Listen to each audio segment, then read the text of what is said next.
Hello dear students, कैसे हैं आप लोग। उम्मीद करते हैं अच्छे होंगे। डियर स्टूडेंट्स, हम लोग केमिस्ट्री के चैप्टर 10 को डिस्कस कर रहे हैं और केमिस्ट्री का चैप्टर 10 क्या है?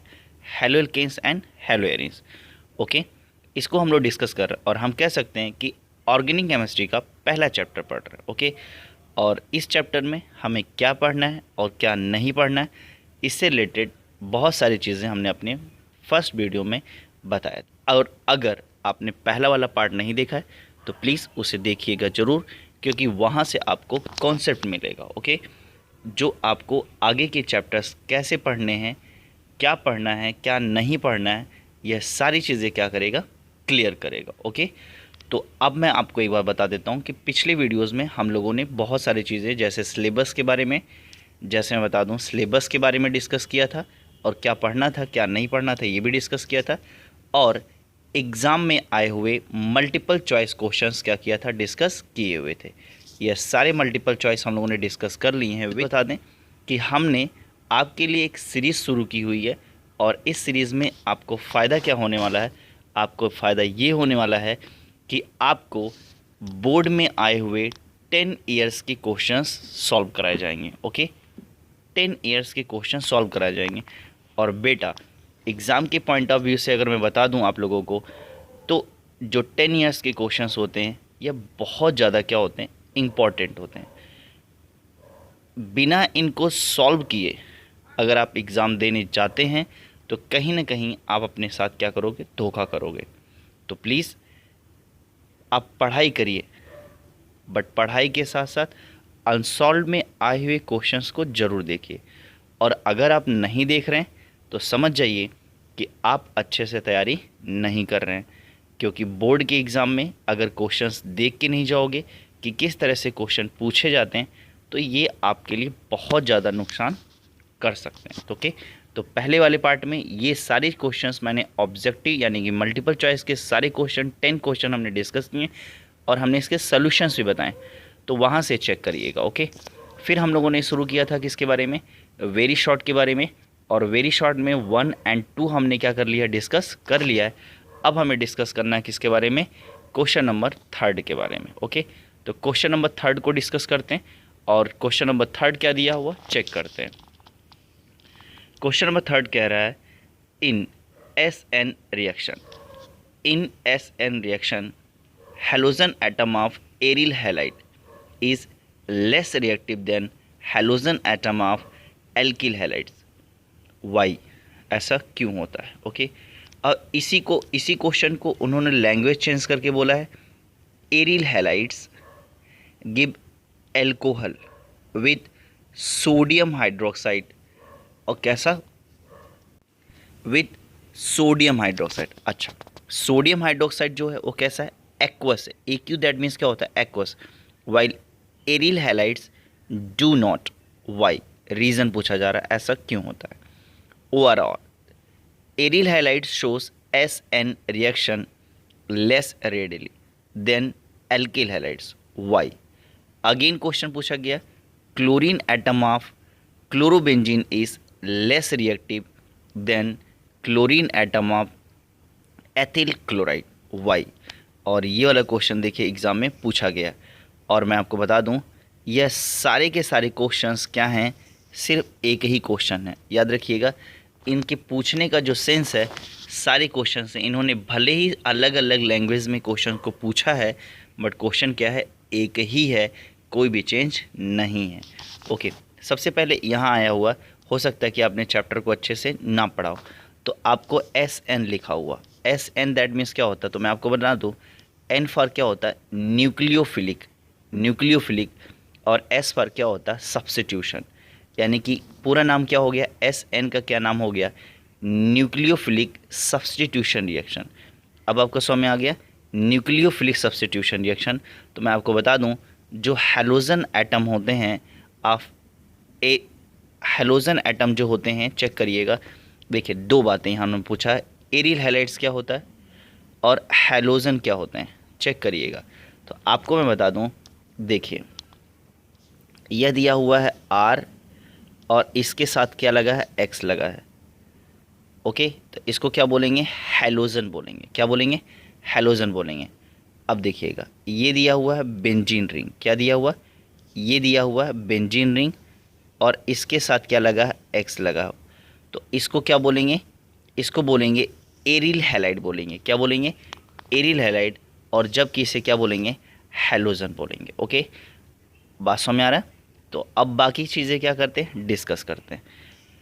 तो यहाँ पर क्या दिया हुआ, आगे की चीज़ें। तो अब आपको पहली बात जो समझनी थी, जो इम्पोर्टेंट चीज़ थी कि एल्किल हैलाइड क्या होता है या हैलोजन क्या होते हैं। तो मैंने आपको बताया आर और एक्स को क्या बोला जाता है, आर दैट मीन्स एल्किल और एक्स दैट मीन्स हैलाइड, तो इसका नाम क्या हो जाएगा, एल्किल हैलाइड हो जाएगा। और बेंजीन रिंग में जब एक्स लगा होगा तो उसको क्या बोलोगे, एरिल हैलाइड बोलोगे। अच्छा, तो यहाँ पर क्या कह रहा है, अगर आप यहाँ पर थोड़ा सा फोकस करें तो क्या कह रहा है, aryl halide shows S N reaction less readily than alkyl halide. Why, ऐसा क्यों होता है। तो चलिए आंसर चेक करते हैं और आंसर में आपको पता क्या चलने वाला है, देखिए इधर। तो सबसे पहले देखिए इन एल्किल हैलाइड्स, इन एल्किल हैलाइड्स, तो अगर आप एक एग्जांपल ले लें एल्किल हैलाइड्स का, क्या ले लिया आपने, मान लीजिए यहाँ लिया आपने CH3 और क्या लिया आपने, X लिया। यह आपने क्या कर लिया, एल्किल हैलाइड का एग्जांपल ले लिया। सपोज दैट यहाँ से देखिएगा क्या लिया आपने, CH3 और क्या लिया आपने, X एग्जांपल लिया। तो यह आपका क्या है, एरिल हैलाइड है। और एरिल हैलाइड में अगर आप देखें तो कार्बन के साथ जो ये वाला बॉन्ड है आपका, ये वाला जो बॉन्ड है, कौन सा बॉन्ड है, सिग्मा बॉन्ड है। कौन सा बॉन्ड है, सिग्मा बॉन्ड है। ओके, तो इन एरिल हैलाइड जो C बॉन्ड X के बीच में कौन सा बॉन्ड पाया जाता है, सिग्मा बॉन्ड पाया जाता है। वाइल अगर मैं बात करूं एरिल हैलाइड्स की बात करूं, किसकी बात करूं, एरिल हैलाइड्स, तो एरिल हैलाइड्स क्या होते हैं चेक करिएगा, मैं आपको समझा देता हूं एरिल हैलाइड। देखिए ये आपका क्या दिया हुआ बेटा,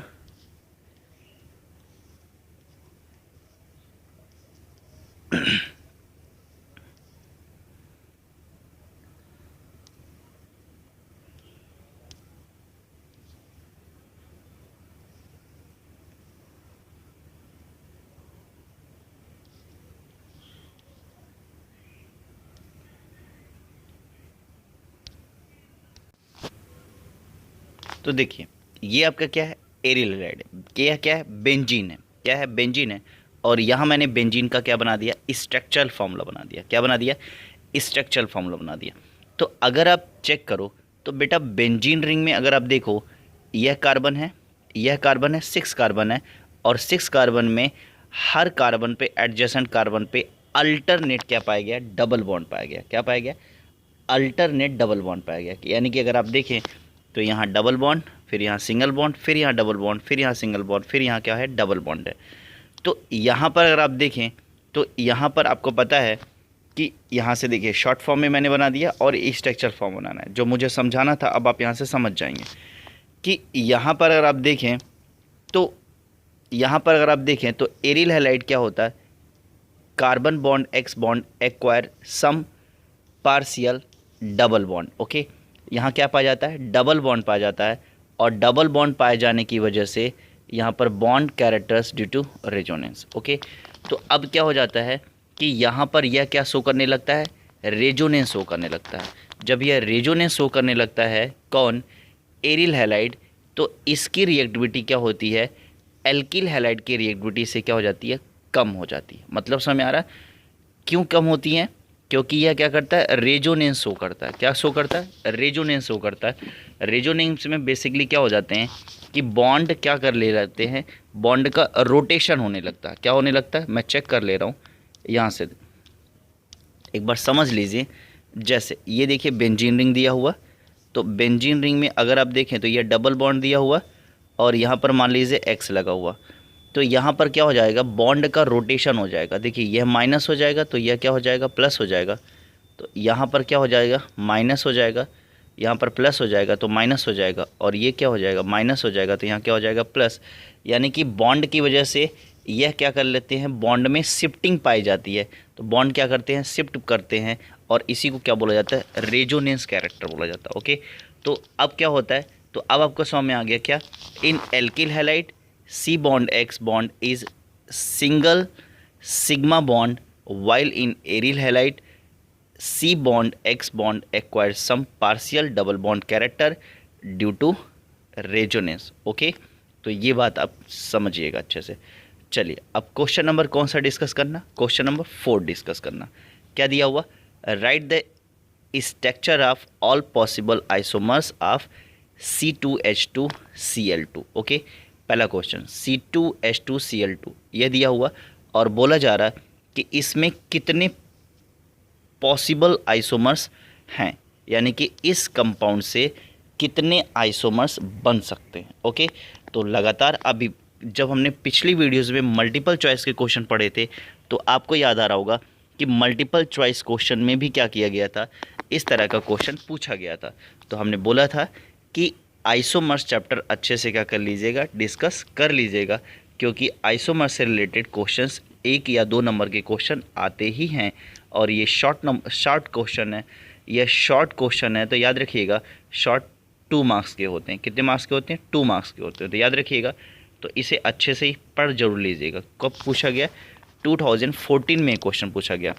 अच्छा, इसी में क्वेश्चन नंबर 2 में क्या किया गया है, एक अलग सा क्वेश्चन और पूछा गया है। क्या पूछा गया, arrange the following in increasing order of activity during nucleophilic reaction. कौन सी reaction, during nucleophilic reaction. Okay, कह रहा है कि यहाँ पर देखिए ये सारे के सारे कंपाउंड्स दिए गए हैं। अब इसमें बताया गया है कि इसमें न्यूक्लियोफिलिक रिएक्शन के दौरान सबसे ज़्यादा हाईली एक्टिव कौन होगा। तो अभी मैं आपको दोनों डिस्कस करता हूँ और आप देख सकते हैं 2014 में दोनों क्वेश्चंस क्या किए गए, डिस्कस किए गए। ओके, तो क्वेश्चन नंबर 1 को चेक कर लीजिए, क्या है, C2H2Cl2 दिया हुआ। तो अब आप यहाँ से देख सकते हैं कंपाउंड आपके सामने है, क्या दिया हुआ। अब आप देखें यहाँ पर, तो ये आपका पहला बन जाएगा और ये आपका क्या हो जाएगा, दूसरा हो जाएगा, और फिर आपका यहाँ क्या हो जाएगा, तीसरा हो जाएगा। ओके, तो यानी कि कह सकते हैं कि जो C2H2Cl2 है यह 3 टाइप्स के आइसोमर शो करता है। पहला कौन सा हो गया, सिस 1,2 डाइक्लोरोएथेन हो जाएगा। दूसरा ट्रांस हो जाएगा 1,2 डाइक्लोरोएथेन हो जाएगा। और तीसरा कौन सा हो जाएगा, 1,1 डाइक्लोरोएथेन। अच्छा, एक चीज़ यहाँ चेक करिएगा, यहाँ सिस और ट्रांस वर्ड लगा हुआ, शायद आप समझ नहीं पा रहे होंगे, सिस और ट्रांस को समझ नहीं पा रहे होंगे, तो मैं आपको समझा देता हूँ। देखिए यहाँ होना क्या है, यहाँ आप चेक करिए। देखिए मैं आपको बता रहा हूँ, ऐसे लिखिए आप। यहाँ देखिए, यहाँ लिया, मान लीजिए आपने लिया C डबल बॉन्ड C, और यही तो स्ट्रक्चर है, यही तो स्ट्रक्चर है। यहाँ लिया मैंने Cl और यहाँ लिया मैंने Cl, यहाँ लिया मैंने H और यहाँ लिया मैंने H। अगेन देखिएगा, यहाँ मैंने लिया C और फिर मैंने यहाँ लिया C और यहाँ लिया H और यहाँ लिया मैंने H। ओके, यहाँ देखिएगा, इस बार मैंने क्या किया, यहाँ H ही रहने दिया और यहाँ क्या कर दिया, Cl कर दिया। और इस बार मैंने यहाँ क्या कर दिया,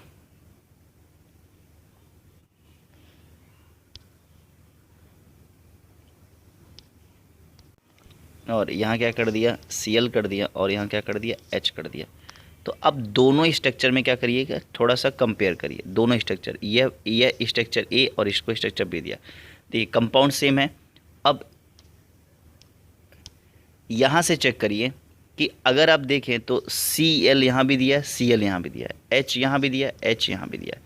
तो अब इन दोनों का साइड क्या है, बराबर है। इन ये चीज़ें क्या है, कांस्टेंट हैं।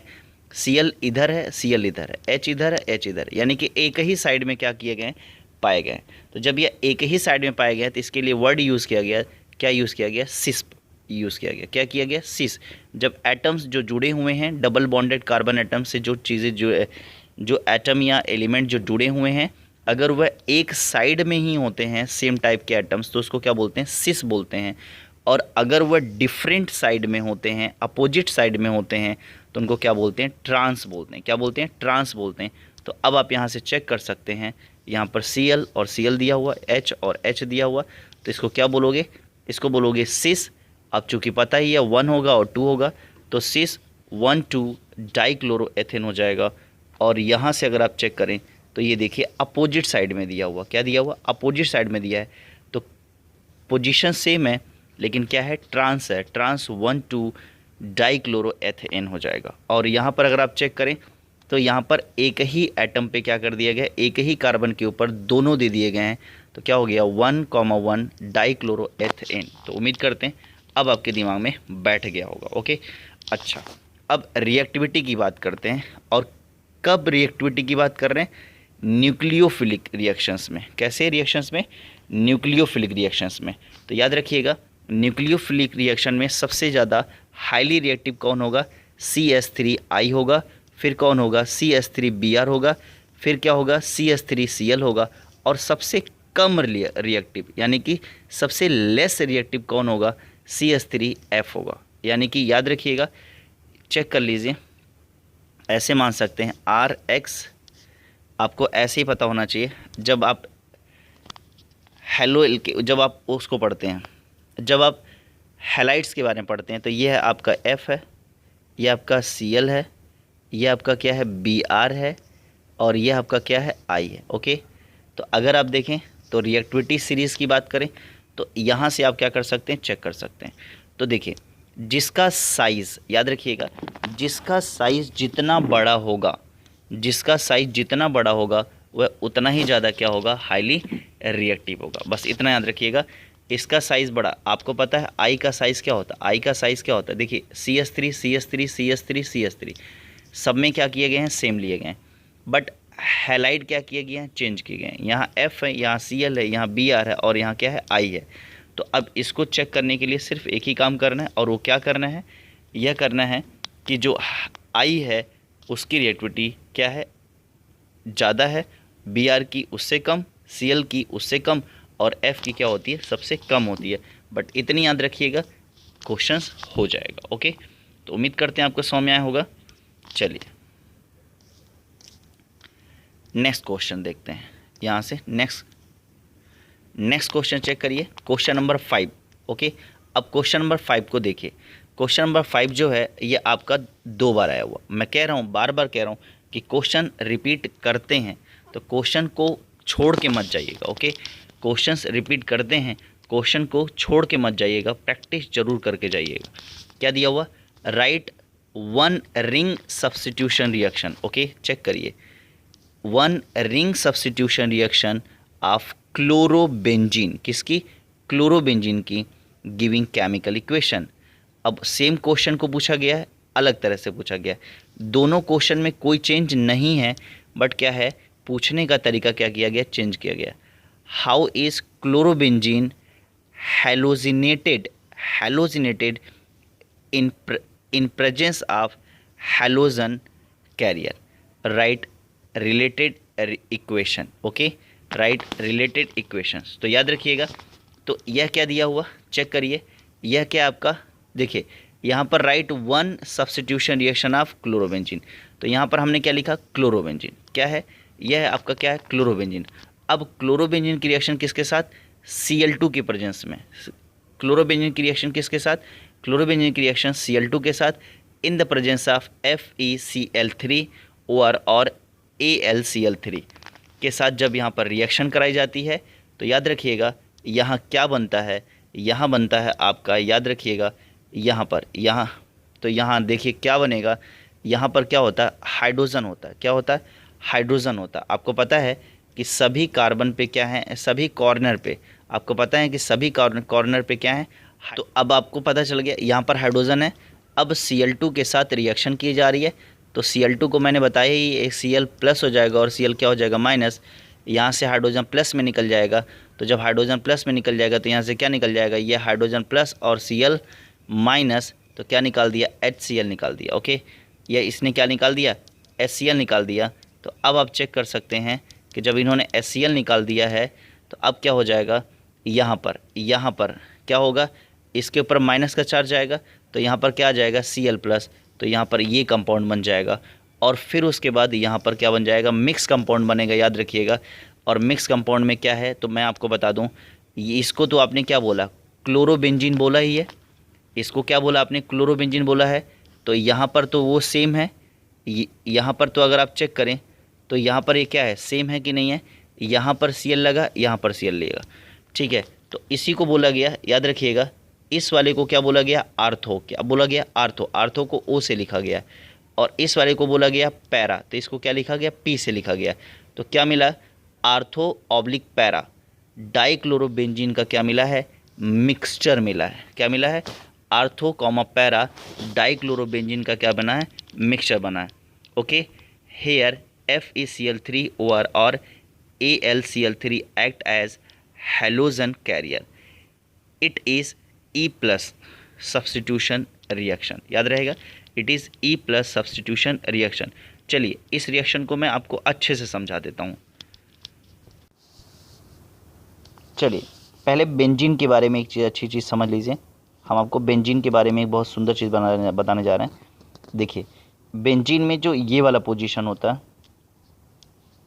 बेंजीन में जो ये वाला पोजीशन होता है, इसको आर्थो बोलते हैं। क्या बोलते हैं, आर्थो, ORTHO, आर्थो। और बेंजीन में जो ये वाला पोजीशन होता है, इसको क्या बोलते हैं, मेटा बोलते हैं। और बेंजीन में जो ये वाला पोजीशन होता है, इसको क्या बोलते हैं, पैरा बोलते हैं। फिर ये वाला पोजीशन भी क्या हो जाता है, मेटा, और फिर ये वाला पोजीशन भी क्या हो जाता है, आर्थो। और ये वाला पोजीशन हमेशा क्या होता है, पैरा पैरा होता है। यानी कि अगर आप देखें तो ये आर्थो, ये मेटा, और ये क्या हो गया, पैरा।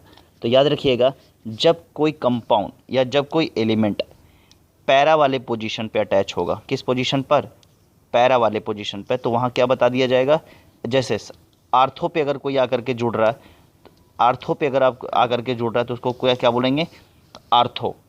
पैरा पे आकर के जुड़ेगा तो क्या बोलेंगे, पैरा। जैसा कि पिछले कंपाउंड में आपने देखा है। तो पिछला कंपाउंड में आपको समझाना चाह रहा था। तो देखिए यहाँ पर क्या दिया हुआ, Cl दिया हुआ, क्या दिया हुआ, यहाँ पर क्या था, Cl था, और बेंजीन है। और बेसिकली इसकी जो रिएक्शन कराई जा रही है किसके साथ, Cl2 के साथ कराई जा रही है।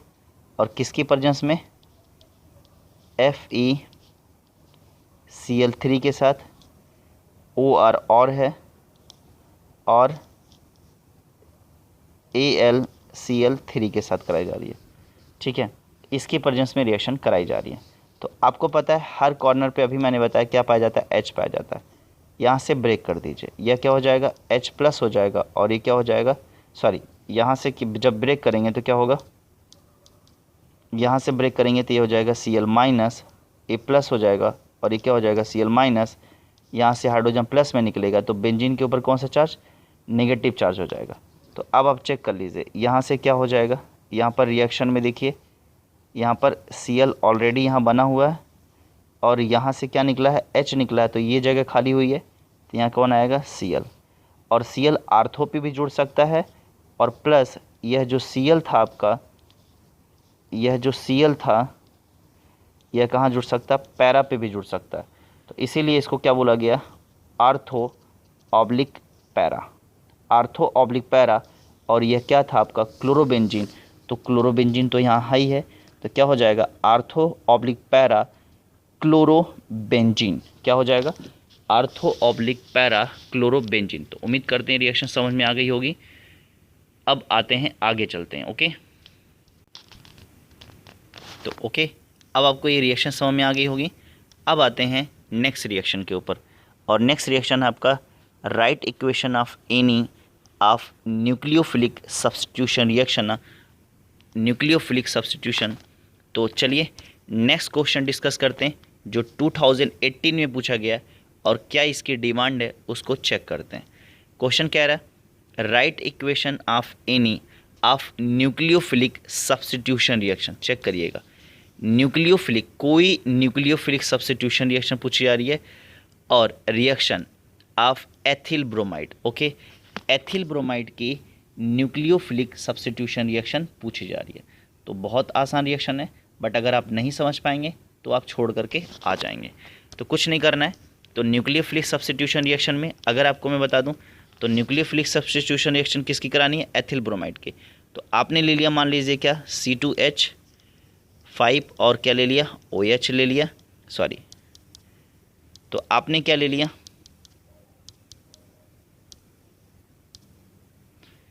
तो चलिए देखते हैं। तो आपने क्या ले लिया, C2H5 Br लिया है और इसकी रिएक्शन आपने कराई किसके साथ, सोडियम हाइड्रोक्साइड के साथ।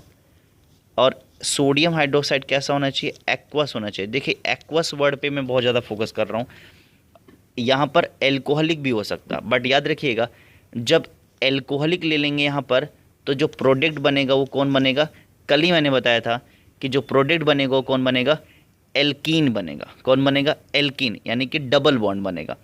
और जब सोडियम हाइड्रोक्साइड ले रहे हैं या पोटेशियम हाइड्रोक्साइड ले रहे हैं और कैसा ले रहे हैं, एक्वस ले रहे हैं, तो याद रखिएगा हर कंडीशन में क्या बनेगा, एल्कोहल बनेगा। क्या बनेगा, एल्कोहल बनेगा। फिर से मैं रिकॉल कर रहा हूँ कि जब एल्किल हैलाइड, कोई भी एल्किल हैलाइड लीजिए, कोई भी एल्किल हैलाइड, और इसकी रिएक्शन एल्कैली के साथ कराइए, यानी कि पोटेशियम हाइड्रोक्साइड या सोडियम हाइड्रोक्साइड के साथ कराइए, और ये दोनों कैसे होने चाहिए, एक्वस होने चाहिए।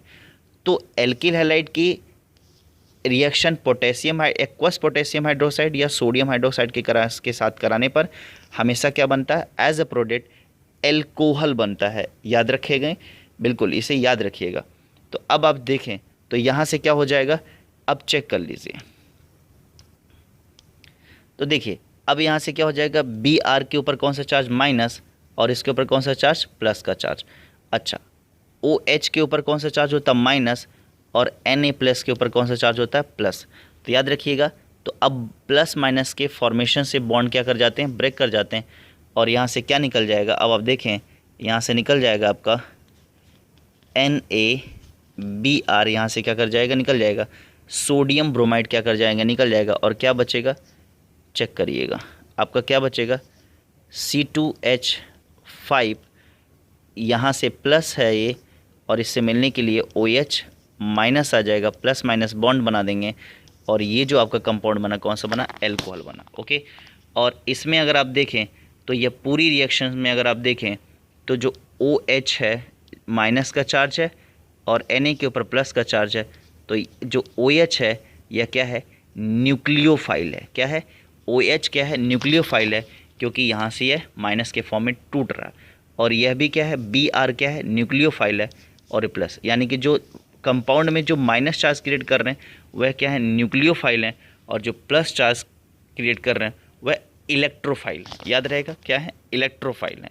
तो ये क्वेश्चन भी आपने क्या किया, हेयर देखिए यहाँ पर इन्होंने एक्सप्लेन किया हुआ कि इस रिएक्शन में जो OH माइनस है वह क्या है, न्यूक्लियोफाइल है। ओके, तो उम्मीद करते हैं आपको समझ में आया होगा। अब अगले वीडियोज़ में हम लोग क्या करेंगे, short answer type questions discuss करेंगे। ओके, और बहुत इंपॉर्टेंट वीडियो होने वाले हैं, 2019 के क्वेश्चंस भी हम लोग क्या करेंगे, डिस्कस करेंगे। फिलहाल अब तक उम्मीद करते हैं कि जितना भी समझाया गया आपको अच्छे से समझ में आया। देखिए हम आपको एक एक चीज़ अच्छे से क्या कर रहे हैं, समझाने की कोशिश कर रहे हैं, और इसे आप लिखते जाइएगा। ओके, एक कॉपी बना लीजिए, और कॉपी पे क्या करिएगा, जो भी चीज़ें मैं बताता जा रहा हूँ उसको क्या करते जाइए, नोट करते जाइए। यकीन मानिए जब आप एग्ज़ाम देने जा रहे होंगे और इस कॉपी को अगर एक बार भी अगर आप रिवाइज़ करके और डिस्कस करके चले गए तो यकीन मानिएगा कि आप एग्ज़ाम में बाकी स्टूडेंट से बहुत अच्छा करने वाले हैं। ओके, तो चलिए वीडियो कैसे लगी कमेंट में ज़रूर बताइएगा। ओके, और हाँ, वीडियो अगर ज़्यादा अच्छी लगी है तो बाकी स्टूडेंट्स को भी क्या करिए, शेयर करिए, ताकि जैसे आप सीख पा रहे हैं वह भी क्या कर पाएँ, सीख पाएँ। Okay, thank you so much, मिलते हैं नेक्स्ट वीडियो में।